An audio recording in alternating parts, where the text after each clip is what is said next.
coming from basketball and now 300 pounds, how did that transition over to you to be the elite defensive player? You know, it definitely has its perks, and I would say it has its flaws too, I guess you could say, just because like the physical aspect of the game of football. But I would say like they definitely go hand in hand with each other. Like, I definitely don't have to think about like second guessing moves or anything. Like the footwork part of the game just comes natural. So I would say it was definitely a benefit playing basketball. How's fall camp been? You know, as we kind of come to the conclusion of it, how do you feel like you have done and the D-line have done? I feel like we've done a great job collectively coming together, you know, coaching each other up, not like letting anybody like, I feel like the scale has been like balanced all across the board. I don't feel like anyone's outperforming anyone or anyone's underperforming anyone, you know. I feel like we do a great job of like lifting each other up, like coaching each other up too at the same time. Is there a point where you guys are tired of hitting each other and want to hit somebody else? Definitely. You know, that's just part of camp though. We all training just to get better, just so we can go out there and compete for the season. So it's been great. What have you seen from Coach True as of late? Like, what has he brought to the team? Coach True, one thing about Coach True, when he first got here, he told me that he will never change, and he's actually been sticking to that. So the same way that he came in, that same fire, same mentality, he has that same mentality throughout camp. Like, he never changes. I mean, from the time he comes in the morning to the time at the end of the day, energy always the same. And that goes with all the rest of the strength staff as well. With the top 25 poll coming out and USC not being ranked, does that give you guys motivation?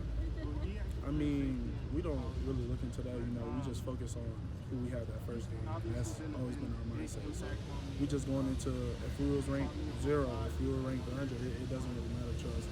We just know we got to go out there and compete with those. With the young guys on this in that room, you know, when you're gone, we asked them in a couple of years, like, I learned this from Devan Thompkins. What do you want them to say? Yes. I just want them to know that, like, we all play the same game. We all have the same objectives. Like, I don't want them to think that, like, someone's above anyone else on the D-line. I want them all just to know that, like, we can all hold the same standard, you know, and that's kind of what I've been preaching to them. Like, yeah, I'm like the leader of the group, but I'm not above them at all. I just want them to know that everyone can hold the standard. You guys didn't have Trojan in the spring. What's it like been getting him back on the field, playing alongside him? It's been great, you know, very competitive, super competitive guy. Even though he wasn't with us in the spring, he was always there mentally, you know, coaching up the younger guys just from what he learned, just that having that experience from playing college for such a long time. So it's been great. Have you noticed any differences just having a guy like 360 pounds playing next to you? Shoot, I've always played against alongside Kobe Pepe, so I really haven't noticed a difference. So you guys transitioning to the Big Ten, and you guys have had a year in the Big Ten, and now you guys are bigger on the defensive end. Where do you feel like, are you able to compete at the level of the same now? Is it an even playing field for you guys? Like I said, I've always played alongside bigger players, so it's been great. I would say us having the depth that we do now, I feel like it'll be definitely be beneficial for us as a team, but I'm definitely excited for the season. I heard they brought like a mentalist in.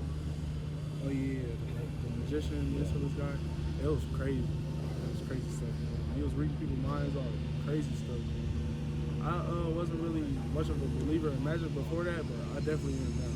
Did he read your mind or someone else's? He read it, Braylon Colley's mind, Anthony Beavers, Garrison Matt, a few people. It was crazy. It was crazy. You got to check him out on Instagram.